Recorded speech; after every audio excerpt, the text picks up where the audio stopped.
வணக்கம். இந்த பதிவில் நம்ம வீட்டு சாமந்தி செடிகள்ல இருந்து பல செடிகளை உருவாக்கும் விதத்தை நாம் பார்க்க போகிறோங்க. எவ்வளோ அழகான சாமந்தி பூக்கள் பாருங்கள். ரோஜா செடிக்கு இணையான இந்த அழகான செடிகள் இந்த செடியோடு அழிந்து விடாமல் அடுத்தடுத்து நாம் காப்பாற்றணுங்க.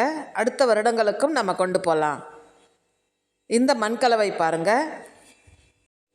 ஒரு பங்கு தோட்டத்து மண், ஒரு பங்கு கொக்கோபிட், ஒரு பங்கு எரு, ஒரு பங்கு மணலுக்கு பதிலாக எம்சான் கலந்து இந்த 2 தொட்டியில் நிரப்பிட்டு தண்ணி ஊற்றிடலாங்க. ஃபஸ்ட்டு மண்ணை நம்ம நினச்சிட்றோம். நல்லா ஃபுல்லாகவே நம்ம நினச்சிடலாம். செடியை நட்டுட்டு நினைக்கிறத விட இப்போ மண் கலவைக்கு தண்ணி ஊற்றிடலாம். நல்ல வடிகால் வசதி இருக்கிறதுனால எளிதில் தண்ணி இறங்கிடுச்சு. இப்போ பார்த்திங்கன்னா அழகான வெள்ளை நிற பூக்கள் பூத்திருக்கு பாருங்கள். ப்ரௌன் கலரும் இருக்குது, மெரூன் கலரும் இருக்குது. இதில் இந்த வெள்ளை சாமந்தியில் கீழே சின்ன சின்ன நாற்றுக்கள் வந்திருக்குங்க. அதை தான் நாம் இப்போது புதிய தொட்டிக்கு மாற்ற போகிறோம். இப்படி தானாகவே எளிதில் வேர் விட்டு வளரக்கூடியது இந்த அடிப்பகுதியில் வரக்கூடிய நாற்றுக்கள். இதை தைன்னு சொல்லுவாங்க, நாற்றுக்கள்னு சொல்லுவாங்க, சாப்ளிங்னு சொல்லுவாங்க. இப்படி இந்த சின்ன வேருடைய நாற்றுக்களை நாம் எடுக்க போகிறோம்.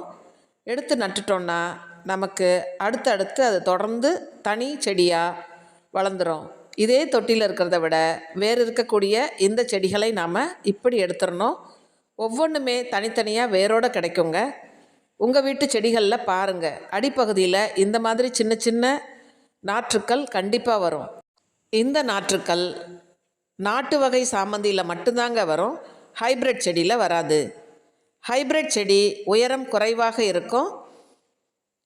இந்த நாட்டு வகை சாமந்திகள் உயரம் அதிகமாக இருக்கும். இது ஒரு முக்கியமான வித்தியாசம்.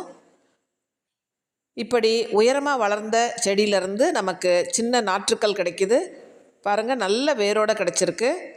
இதை நாம் மண் கலவையில் வச்சுட்டு ஒரு 2 நாட்களுக்கு நிழல் பகுதியில் வச்சுட்டு அதுக்கப்புறம் செமி ஷேடில் வச்சிட்டிங்கன்னா அழகாக வளர்ந்து வந்துடும். உடனே எந்த உரமும் கொடுக்கக்கூடாது. புதிய துளிர்கள் வரட்டும். நீங்கள் அதுக்கப்புறம் மண்புழு உரமோ கடலை பிண்ணாக்கு கரைசலோ கொடுத்து அதை பெருசாக்கலாம். கட்டிங்கில் கூட சின்ன கிளையை வைத்து கூட நம்ம உருவாக்கலாம். அதற்கான வீடியோ டிஸ்கிரிப்ஷனில் கொடுக்குறேன்.